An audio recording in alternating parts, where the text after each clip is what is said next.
Saint Valentin si amafaranga menshi ahubwo ni umutima, si impano zihenze ahubwo ni umwanya, si ugutanga byinshi cyangwa se ibirenze ahubwo ni ukwiyegura cyangwa se kwigarura uwo ukunda. Uyu munsi ngiye kubwira ibintu wakora umukunzi kuri Saint Valentin akabikunda, akabyishimira, akakwiyumvamo, akifuza kukugumana kandi nyine utatanze ibya mirinyi cyangwa se bitagusabye amafaranga menshi. Nuza kumva ino video yagufashije, nuze kugenda utambwe hasi muri comment Iva nanjye rwose turemeranya cyangwa se turiho turahuza neza cyane. Mbere yuko ro nkubwira bino bintu 15 reka mbanze ngugire inama ikomeye cyane. Niba uri umusore akakantu ngiye kuvuga ukumve neza cyane, ntuzakore ikosa ryo gutakaza ibirenze cyangwa se ibya mirenge ku bintu bito cyangwa se ku bintu nyine bitazahoraho. Aka kantu ndagasubiramo, niba uzi neza yuko uri umusore, ntuzakore ikosa ryo gutakaza ibya mirenge cyangwa se ibintu birenze ku gikorwa gitoya cyane, kubera yuko byazatuma nyuma yaho wicuza cyane. Niba uri umukobwa kandi nawe ngiye kugira inama ikomeye cyane,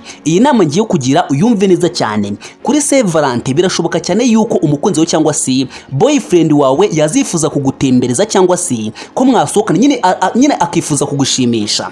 Ntuzakore ikosa ryo kwemera yuko mwatemberana mukagera muri Afurika y'Epfo, kubera yuko byazatuma nyuma yaho wicuza cyane. Ndagasomwa kano ko niba uri umukobwa ukumve neza cyane kandi uze kugasesengura cyangwa se uze kunyumva neza cyane. Ntuzakore ikosa ryo kwemera umukunzi wawe ko mwatemberana ngo mugere muri Afurika y'Epfo cyangwa se mugere mu Majyepfo, kubera yuko byazatuma nyuma yaho wicuza cyane. Niba uri umukobwa, Saint Valentin ushobora kuyiziza yego rwose nyine mukinjoyinga, ariko nyuma yaho ukazababara cyangwa se ukazasanga ugiye kubyara umwana udafite se, cyangwa se ugasanga ugiye kwandura indwara. Ro inama nakujya, niba uri umusore ku ruhande rwanjye, nyamuneka wa musore we, icyo ugomba kumenya cyo hano hanze ibintu birakomeye. Kubyara utabiteganyije, nyine kubaka urugo utabiteganyije, ni ikintu gishobora gutuma wicuza ubuzima bwawe bwose cyangwa se igihe cyose uzamara hano muri iyi si. Ro inama nakugira, kwiziza Saint Valentin ni byiza pe, muzayinjoyinge, ariko muzamenye neza ko gukundana ntabwo ari ryo herezo ry'ubuzima. Iyo mumaze gukundana, nyuma yo gukundana hari izindi nshingano muhita mufata kandi wenda zibatunguye cyangwa se mutari mwaziteganyije. Soro uzizize Saint Valentin, ariko uzamenye neza yuko nyamuneka no kwirinda birakenewe cyane, cyangwa se nyine kubungabunga ndetse no guprotegeta uwo ukunda ni ibintu by'agaciro ndetse kandi by'ingenzi cyane. Niba uri umusore cyangwa se niba uri umukobwa ukaba uri kumva kino kiganiro aka kanya, ibi ngiye ngiye kubwira ahangaha byose wemere kubikorera umukunzi wawe, biremewe rwose 100%. Ibi ngiye kubwira ngiye ku ruhande rwanjye biremewe, kubera yuko murabizi neza yuko ntabwo nakubwira ikintu kizakugiraho ingaruka. Niyo mbikubwiye ndakubwira ngo nyamuneka nubwo kino kintu nyivuze, ariko uzakitondere cyane. Ikintu cya mbere gikomeye cyane wakora umukunzi kuri Saint Valentin kandi kidasaba amafaranga menshi, iki ngiki ucyumve neza cyane, ni ukumusohokana ahantu horoheje cyangwa se ahantu hadahenze cyane, ubundi mugasangira ifunguro riciriritse. Iki kintu cyumve neza cyane, buriya nubwo cyaba icyayi gusa, icyayi na keke imwe bishobora kubashimisha kurenza kuba wamusohokana ahantu hahenze. Ese byaba bimaze iki gusohokana umuntu utakwishimira cyangwa se nyine muri makeya utifuza kuzabana nawe? Rero buriya icyambere n'urukundo, icyambere ntabwo ari gutanga impano zihenze, icyambere ntabwo ari kumusohokana ahantu hahenze, oya. Icyambere nuko mwebwe nyine mwumva yuko mugomba gukundana ndetse kandi urukundo rwanyu rukazagera ku ntego nyayo. Soro kumusohokana ahantu horoheje, mugasangira ikintu cyoroheje, nako nakantu keza wakora umukunzi wawe nazabyibagirwe na gatoya. Impamvu rero buriya gusohokana umukunzi kuri Saint Valentin cyangwa se kuba mwasangira ikintu runaka ari byiza cyane. Icyambere buriya ntabwo abantu bashobora gusangira batuzuzanya. Ikindi cya kabiri, igihe cyose buriya iyo abantu bari gusangira bagirana ikiganiro gitandukanye n'icyo bajyaga bagirana, uzabyitegereze neza. Wenda wajyanye umukobwa muri restaurant cyangwa se wenda ahantu haciriritse, mwicaye ku meza nyine muri gusangira murebana, nyamuneka kano kantu kabari keza cyane hagati abantu babiri bakundana kandi abizi neza ko nyine abantu benshi baragakunda cyangwa se baba bakifuza mu rukundo. Ikindi kintu ushobora gukora umukunzi kuri Saint Valentin akabikunda nyine nazakwibagirwa cyunganira iki ngiki, ntabwo twari twava kuri point ya mbere. Ikindi kintu wamukorera ni ukumujyana ahantu hashya atarazi. Wenda niba mutuye mu ntara ukamuzana kumutemereza mu mujyi wa Kigali, cyangwa se niba mutuye mu mujyi wa Kigali ukaba wamujyana za Rusizi cyangwa se wenda za Huye ndetse n'ahandi hantu henshi hagiye hatandukanye. Rero urumva nyine utu n'utuntu duciriritse kandi rwose nyine tudasaba cyangwa se tudatwara amafaranga menshi. Wakibose noneho wabigenza gute? Fata nk'ibihumbi 5 byawe gusa, 2,500 ntabwo byavamo ipura ifatika kuri buri muntu mwese, ndetse kandi harimo n'icyo kunywa, rwose birashoboka cyane. Ndabizi neza ko muri resitora ziciriritse ibyo ngibyo birashoboka. Ibihumbi 5 gusa byashimisha umukunzi wawe kurenza kumugura telefone y'ibihumbi 100. Umukobwa wamutwara kubera ibihumbi 5 gusa, kandi asize umuntu nyine wamuherezaga ibihumbi 100 cyangwa si wamuguriraga ibirenze. Ikindi cya kabiri, fata agatike kawe gusa kuva mu mujyi wa Kigali ugera i Muhanga,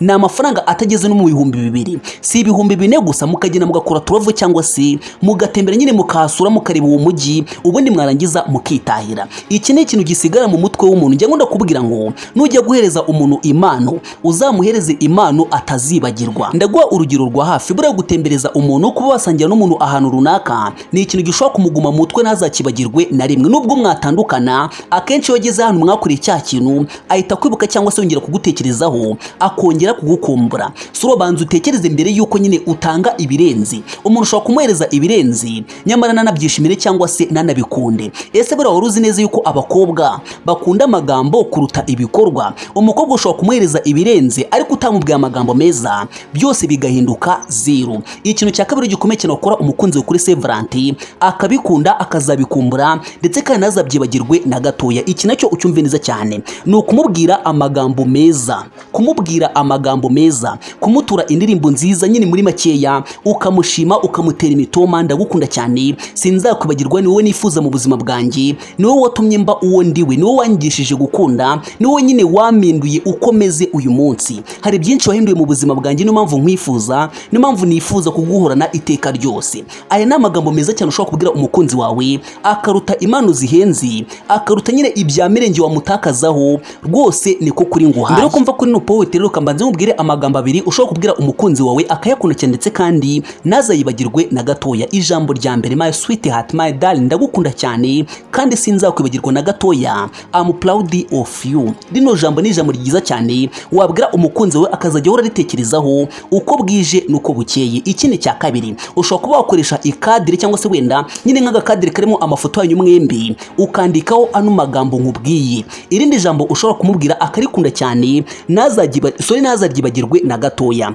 sinzaguhemukira na gatoya, kandi nzakomeza kugukunda, nzakomeza kukwitaho, niwe nifuza mu buzima bwanjye, sinzakwibagirwa na gatoya, sinzakubabaza, sinzigera ntera inemba umutima wawe, umwanya wamaye mu buzima bwawe ntabwo uzigera uwicuza. Iri ni irindi jambo rikomeye cyane wabwira umukunzi kuri Saint Valentin, akabikunda. Nyine muri make ano magambo urumva yuko ni amagambo arimo amarangamutima, ndetse kandi wumva yuko buri muntu wese yayishimira, ndetse kandi akaba yanayakunda. So uzabwire umukunzi ku munsi mukuru, rwose ni ibintu byiza cyane. Umukunzi we ni uwawe, umuntu waguhaye umwanya mu buzima bwiwe, uba ukwiye kumuhereza byose, cyane cyane ibyishimo byawe nyine ukabimwereka, byaba byiza nawe akakwereka ibye. Icyitonderwa aha ngaha wenda mbere yuko umubwira no magambo, cyangwa se wenda mbere yuko nyine uvuga ano magambo, icyambere uzabanze umurebe indoro y'urukundo, murebe neza mu maso nyine nkaho ari umwamikazi wawe, cyangwa se nkaho ari kibasumba. Kintu uruha cyumva neza mbere yuko umubwira no magambo, mbere yuko nyine ugira ikintu ukora umukunzi kuri Saint Valentin, uzajya ubikora umureba mu maso,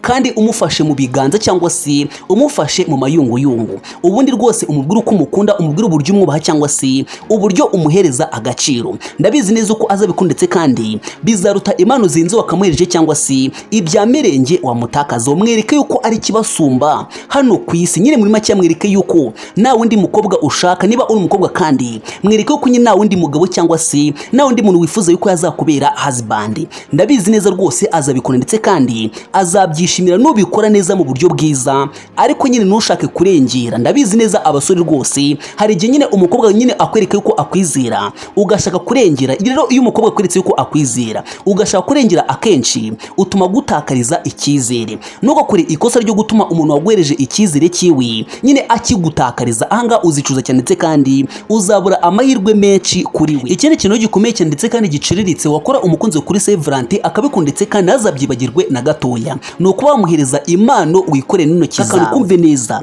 ushobora no kuba wagenda ugasoma uburyo bakora keke, warangiza ukagerageza kuyikorera ukayifunga neza cyane, ukaba wayimuhereza. Icya kabiri, ushobora kugenda ukagura t-shirt yanditseho amagambo meza cyane y'urukundo, hariho nyine amazina yanyu mwembi. Ibi nabyo yabikunda cyane. Cyangwa se ukaba wamuhereza umwambaro wo kurana, cyangwa se imyenda ya siporo. Ibi byose ubimukoreye ndabizi neza yuko yazabikunda cyane. Niba rero ufite umuntu mukundana aka kanya, kumuhereza impano wikoreye birashimisha cyane kurenza izo waguze. Ndavuga nk'urugero rwa hafi, niba wibana ushobora kumutumira ukamubwira uti ndifuza yuko wazansura kuri Saint Valentin, hari impano naguteguriye. Warangiza ugategura icyumba kirimo indabo cyangwa se nyine indabo ziciriritse, warangiza ugategura akantu k'agatapi, warangiza ukamutumira akaza mugaseribura uwo munsi, ugashyiramo uturirimbo dutuje, ubundi mugasangira icyayi gusa cyangwa se nubwo mwasangira kandi kantu runaka ariko mwembi mwiteguriye cyangwa se mwateguranye. Ibi ngibi azabikunda kurenza kuba mutakazo ibya miringi.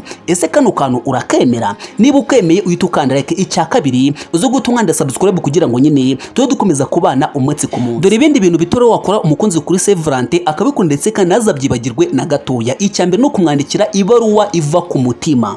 Kumwandikira ibaruwa igira ibiki? Iva ku mutima. Wakibose noneho ibaruwa iva ku mutima wakandikamo iki? Ese wayandika gute? Iyi baruwa si message cyangwa se amagambo yo kuri WhatsApp gusa cyangwa se SMS gusa, ahubwo ni ibaruwa ivuga uko umubona, icyo yagukoreye ndetse n'impamvu umukunda. Ese bwa mbere ujya kumutereta byagenze gute? Ese ni kihe kintu umushimira cyangwa se ni ubuhe buryo nyine wamushimiramo kubera guhereje amahirwe yo gukomezanya nawe urugendo rw'urukundo? Ibi byose uba ugomba kubyandika nyine bundi muri no baruwa. Hagomba kuba harimo amarangamutima yawe, nyine icyo wamuvugaho, ibyo wamushima, ibyo wamunenga, byose bikaza muri no baruwa. Inama nakugira ikomeye cyane, igihe cyose ugiye guhereza impano umukunzi wawe, kirazira kikazigwa kuyifunga n'agapapuro cyangwa se na letere igakurikiye. Ibi ngibi rwose uba wakoze amakosa akomeye cyane. Andika ibaruwa n'urupapuro rwawe n'intoki zawe nubwo waba ufite umukono utari mwiza, ariko ubyandike ndetse kandi umushimire nyine muri makeya, umuvuge neza, umutake, umutere imitoma. Ndabizi neza ko nagasoma azabikunda ndetse kandi azabyishimira cyane. Ikintu cya kabiri gikomeye cyane kindi wakora umukunzi wawe akakunda ndetse kandi akakuyumvamo, no kumutura indirimbo zirimo amagambo meza y'urukundo. Kano kantu urihora kumva neza, buriya amagambo ntabwo asaba amafaranga menshi ariko yamwubaka umutima kurenza ibindi bintu byose ujya utekereza. Mubwire amagambo meza umureba mu maso cyangwa se nyine umurebe mu maso urangiza ukirimo akarimbo k'urukundo, ubundi nyine akumve agatega amatwi. Ndabizi neza ko azagasesengura ndetse kandi azabikunda, azabyishimira, kandi buri gihe uko iyo ndirimbo yumvishe azagita agukumbura cyangwa se azahita nyine yibuka wa munsi mwari kumwe. Ikintu cya gatatu gikomeye cyane ukora umukunzi wawe akakunda ndetse kandi akazajya ahora abikumbura umunsi ku munsi. Uyu munsi wa Saint Valentin nyamuneka si umunsi w'amafaranga, ahubwo ujye wibuka neza yuko ni umunsi w'urukundo. Fata umwanya wo kumva ibyo avuga. Igihe muri kumwe irinde gukoresha telefone. Icya kabiri ntukamwereke yuko nyine uri kwihuta cyane. Ibi ngibi ni amakosa akomeye cyane. Kumwumva by'ukuri ni impano ikomeye cyane kurenza ibindi bintu byose ujya utekereza. Gerageza ufate umwanya wo kumwumva, kumva ibitekerezo byiwe ndetse nyine n'ibyo nyine akwifuzaho. Ibi ngibi rwose bizagufasha ndetse kandi bizatuma abona yuko umuhereza agaciro. Nakubwiye ngo kumwumva ni impano ikomeye cyane kurenza ibindi bintu byose ujya utekereza, kurenza amafaranga cyangwa se kurenza ibindi bintu byose wamugurira bihenze. Ikintu cya kane gikomeye cyane wakora umukunzi wawe akabikunda nazabyibagirwe na gatoya, ni ukugenda umufashe mu ntoki muganira mu nzira. Kano kantu urihora kumva kuri Saint Valentin umukunzi wawe mufate mu kiganza, nurangiza ugende mugana mu nzira, ubundi uzambwire yuko kano kantu atazagukunda cyangwa se atazakishimira. Niba ari proud yawe nabwo uzabibona. Iyo umuntu atari proud yawe akenshi nabwo yifuza yuko mugendana mu nzira mufatanye ikiganza. Ndabizi neza yuko abantu benshi azatabwira ngo simbikunda, hari impamvu nabikunda. Nyine ibyo byose impamvu ari kubikubwira nuko atari yizera urukundo rwanyu. Nyine muri makeya nta cyerekezo cy'urukundo rwanyu yari yabona, cyangwa se arakubeshya cyangwa se wenda aranagutendeka. So ba kugendana n'umukunzi wawe umufashe mu ntoki cyangwa se mu kiganza muganira, akenshi ni rwo rukundo. Urukundo si ahantu hahenze gusa, ahubwo nuko mwiyumvanamo. Kano kantu urihora kumva neza, urukundo si ahantu hahenze gusa, ahubwo nuko mwembi mwiyumvanamo cyangwa se uburyo nyine muhana agaciro. Ikintu cya gatanu gikomeye cyane wakora umukunzi kuri Saint Valentin akabikunda nazabyibagirwe na gatoya, ni ukumukorera surprise no mu rugo. Kandi nakavuze kumutegura ukabikora ahantu hameze neza ugashyiramo indirimbo, ndetse kandi rwose nyine ukagerageza kumushimira, ukagerageza kumurata ibyiza byose yagukoreye. Ibi ngibi bazabikunda kuri uyu munsi kurenza impano zihenze, kurenza ibindi bintu byose wamutakazaho by'agaciro. Ikintu cya gatandatu rero gikomeye cyane ukora umukunzi kuri Saint Valentin akabikunda ntazabyibagirwe na gatoya, ni ugusangira ifunguro ryoroheje ariko mwarikoreye hamwe. Wibuke neza nyine ryandi rya mbere nakubwiye ni iryo wagiye kumugura muri restaurant, noneho iri ngiri ni igihe wamutumiye mu rugo nyine akaza, mwateka umuceri, mwateka ibishyimbo, ibyo n'ibindeba nyine ubundi mukagana cyangwa se wenda nyine mukagerageza nyine mukishimana kuri uwo munsi. Ibi ngibi bazabikunda cyane kurenza ibyo ujya utekereza byose. Ikintu cya kane ngo gikomeye cyane ukora umukunzi kuri Saint Valentin akabikunda ntazabyibagirwe na gatoya, ni ukumwibutsa ibihe byiza mwanyuzemo, ibyabashimishije, ibyo mwatsi abantu bose babavugaga nabi, nyine ibibazo byose mwagiye mucamo, mukongera mukabiganiraho mwica ahantu hatuje. Ndabizi neza ko kano kantu ko ugakora umukunzi wawe yazaga kumura cyangwa se yagakunda cyane. Ikintu cya munani gikomeye cyane ukora umukunzi wawe kuri Saint Valentin akabikunda cyane, akabyumvamo, akabyishimira. Iki nacyo ucyumve neza cyane, ni ukumwizeza urukundo rwawe mu magambo asobanutse. Sinkukunda gusa, ahubwo nzakomeza kuguhitamo iteka ryose. Kano kantu uro kumva neza, my sweetheart, my darling, singukunda gusa, ahubwo ndifuza kuzaguhitamo mu bakobwa bose, cyangwa se ndifuza yuko wazambera papa w'abana banjye, ndifuza yuko wazambera husband, ndifuza kuzakubyarira abana. So uri umukobwa no magambo kayabwira umusore yabikora, ndetse kandi rwose ntabwo yazabyibagirwa na gatoya. Niba uri umukobwa reka ngubwire ijambo rikomeye cyane ushobora kubwira umusore akabone yuko umukunda byanyabyo. Ndifuza kuzaba mama, kuzaba mama w'abana bawe, cyangwa se ndifuza kuzakubyarira abana. Ese wabinyemera cyangwa se wabikunda? Iri jambo ukaryongeraho, ndabizi neza yuko yabikunditse kandi yatangira kukugira icyizere kidasanzwe. Ikintu cya kindi gikomeye cyane ukora umukunzi kuri Saint Valentin akabikunda ntazabyibagirwe na gatoya, ni ugufata ifoto imwe y'urukundo ifite igisobanuro. Ibi ngibi ntabwo bizasaba kamera ihenze, ahubwo nyine muzabikore kubera yuko mwishimanye. Ndabizi rero wenda ngo utangiye kubotse iva kubera yuko umuntu afite agatelefone gaciritse, cyangwa se wenda umuntu aba afite agatelefone ka Airtel Imagine, ubwo iyo foto yabimeze gute cyangwa se yabisa gute. Nyamuneka nakubwiye ngo icy'ingenzi nuko mukundana, mukaba mwizerana. Ikindi cya kabiri mukaba mwishimanye. Ibyo byose birenze ibyo byose utekereza. Wikifuza telefone ya Pixel, oya nta bushobozi uyifitiye. Wikifuza iPhone, nta bushobozi uyifitiye, kandi yahisemo kugukunda. Ese ikintu kintu cyumva neza, icy'ingenzi nuko umufite akaba gufite, ibindi byose biza ari nyongera. Ikintu cya 10 gikomeye cyane wakora umukunzi wawe akabikunda ntazabyibagirwe na gatoya, ni ukumusabira ku Mana. Kano kantu karenze ibindi bintu byose nakubwiye. Nuza kumva ukemera uze kunyandikira hasi muri comment uti kumusabira ku Mana bisumba ibindi. Kumusabira ku Mana, niba wizera Imana, kumubwira ko umushyira imbere mu masengesho yawe yose, bituma yumva yuko afite agaciro gakomeye imbere yawe. Nyamuneka buriya niba hari ikintu cya mbere mugomba gukora mu rukundo rwanyu, ni ukurusengera mugasaba Imana ikazabarinda imitego yose ishaka kwangiza urukundo rwanyu, cyangwa se ishaka yuko nyine rwangirika rutaragera ku ntego yarwo. Urukundo rwaremwe n'Imana kandi niyo irutanga. Mujye musengera urukundo rwanyu, ndabizi neza ko Imana izabiha umugisha, ndetse kandi izabijyamo ibihereze amahirwe. Ikintu cya 11 rugikomeye cyane ukora umukunzi kuri Saint Valentin akabikunda, ndetse kandi ntazabyibagirwe na gatoya. Ikindi nacyo ucyumve neza cyane, ni ukumugenera umwanya wawe wose kuri uwo munsi. Ntukagire uwundi muntu uhereza umwanya. Icya kabiri, ntukarangare igihe muri kumwe, cyangwa se igihe yaguhereje umwanya. Mwereke yuko ari we gusa muri kumwe. Icyambere, niba Saint Valentin yabaye mu gitondo mubwire morning, umwandikira ka message ku rukundo. Niba nabyiza nyine uyituca kuri WhatsApp, umwereze akarimbo karimo amagambo meza y'urukundo. Icyo si icyambere. Saa sita umwifurize nyine kuba yaryoherwa, niba n'amafaranga ufite,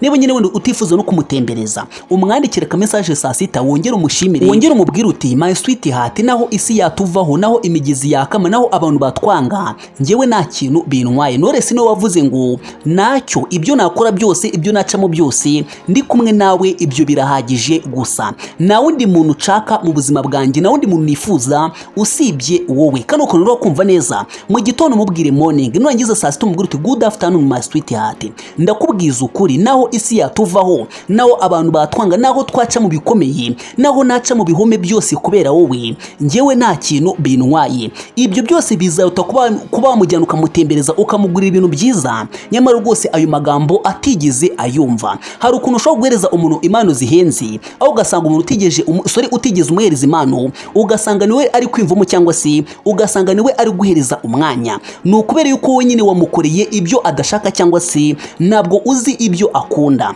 Reka nkugire inama ikomeye cyane niba uri kumva kino kiganiro. Igihe cyose ufite umuntu mukundana uzagerageze mu buryo bwose bushoboka umenye love language yiwe. Nyamuneka iyo utazi love language y'umuntu buriya biragorana cyane kugira ngo nyine umenye ikimushimisha. Love language ubundi ni ukumenya ese umukunzi wanjye akunda iki, ese ni ikihe kintu amukora kikamushimisha cyangwa se ni ikihe kintu cyamunyura. Iyo biba byiza arabikubwira, ariko iyo atabikubwiye nyine uba ufite urugamba ndetse kandi uba nyine uri gukundana n'umuntu uzakuvuna uzakugora. Banza umenye ese love language yiwe ni iyihe. Ubundi baravuga ngo iyo umukobwa wamaze kumenya love language yiwe amahirwe menshi uba wamaze kumurangiza cyangwa se uba wamaze kumwica mu mutwe hakiri kare. Nawe tekereza neza, umukobwa ndakubwiye ngo iyo umusore ankureye kano kantu nyine muri makeya ntabwo ikintu cyose yambwira nyine mitanyikora cyangwa se nyine aba yamaze kumfatisha. Bivuze ngo love language y'umuntu byanga byakunda kuyimenya ni ibintu by'agaciro cyane. Ikintu cya 12 gikomeye cyane wakora umukunzi kuri Saint Valentin akabikunda ndetse kanazabyibagirwe na gatoya. Iki kintu cyo gisumba amafaranga,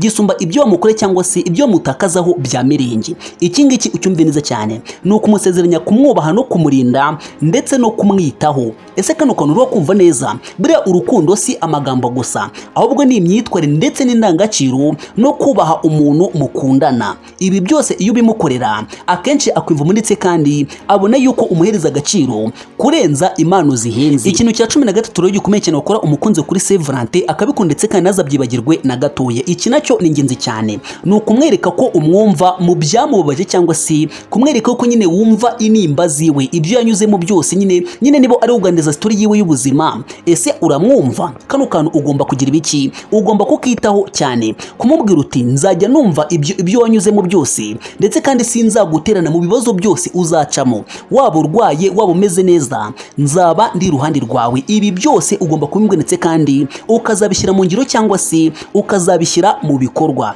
Ikintu cya 14 gikomeye cyane ukora umukunzi kuri Saint Valentin akabikunda nazabyibagirwe na gatoya, kumubwira ko yahinduye ubuzima bwawe, ibyimvo byawe byo mu mutima wawe, ibyo yagukoreye nyine ibyo umushima ibyo umurata, gerageza ubimubwire rwose ntacyo bitwaye. Ibyo byiyumvo biba byiza kurusha impano iyo ari yo yose wamuhereza. Kumubwira ibyumvo byo mu mutima wawe birusha cyangwa se bisumba impano iyo ari yo yose wamuhereza. Ikintu cya 15 gikomeye cyane ukora umukunzi kuri Saint Valentin akabikunda nazabyibagirwe na gatoya, ni ukumuhobera ukamubwira uti uri uwanjye ubuzima bwanjye bwose.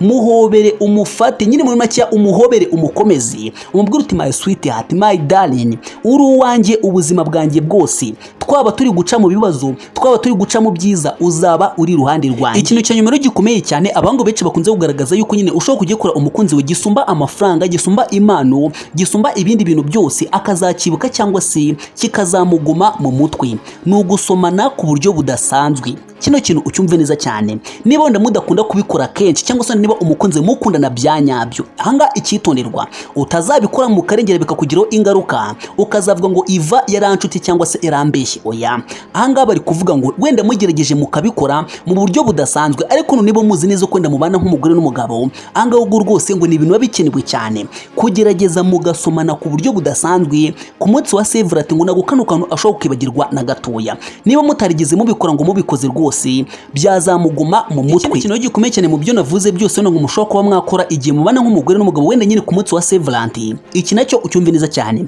ni ukuganira ku bintu by'imibonano. Ese nyine murabyishimira cyangwa se umwe muri mwebwe nyine mubifata gute? Ibi byose nyine ngo mukabiganiraho cyangwa se mukungurana ibitekerezo, mukareba ibyo mugomba guhindura cyangwa se ibyo mugomba kongeramo kugira ngo nyine wenda icyo gikorwa kijye kigende neza cyane. Ariko niba uzi neza ko nyine wenda utari umugore cyangwa se utari umugabo utubatse, nabwo ino ngingo ikureba. Kino kintu cyo rwose ngo ni kiza cyane kukiganiraho ku munsi wa Saint Valentin. Rero niba uzi neza ko ufite umukunzi, niba uzi neza ko nyine ufite umuntu mukundana ushaka kuzashimisha cyangwa se kuzanezeza ku uwo munsi, nyamuneka banza utekereze icy'ingenzi cyane kurenza icyo nyine wowe wamuhereza kikuvuye ku mutima. Umuntu ushobora kumuhereza impano nyamara wenda atari yo yarakeneye cyangwa se atari yo yashakaga. Iyi ni inama nakugira, mbere yo kujya guhereza umuntu impano uzabanze umenye ese akeneye iki. Niba wifuza ko ntazabategura no video y'Imana wohereza umukunzi kuri Saint Valentin uze kunyandikira hasi muri comment uti Iva iyo video turayishaka cyane, ikiganiro nacyanditse, icyo usabwa ni ukunyandikira hasi muri comment gusa, iyo video iduhereze vuba cyane. Ni impano 15 wohereza umukunzi wawe ariko zigendanye na Saint Valentin. Ngira ngo murabizi neza yuko nabateguriye impano wohereza umukunzi mu minsi mikuru cyangwa se mu mpera z'umwaka, ariko ntabwo nigize mbahereza izo wohereza umukunzi wawe kuri Saint Valentin. Rero niba uzi niba wifuza icyo kiganiro uze guca hasi muri comment umbwire uti Iva icyo kiganiro kiduhe vuba cyane dore Saint Valentin iregereje rwose yadufasha. Ku musozo wa video rero wenda reka mbanze ngusabe akantu gato cyane, niba uzi neza ko ufite umukunzi nyamuneka impano bazaguha ntuzarye wenyine, nanjye uzanyibuke aka kantu uzakumve neza. Niba uzi neza ko ufite umukunzi uzaguhereza gift kuri Saint Valentin, iyo mpano ntuzayirye wenyine, icyo gikeke ntuzakirye wenyine, aho kantu bazagupakingire cyangwa se bazagufungira, nyamuneka ntuzakarye wenyine. Uzace kuri WhatsApp yanjye basi umbwire uti Iva nanjye bamereje aka gift nyine nanjye nagutamo.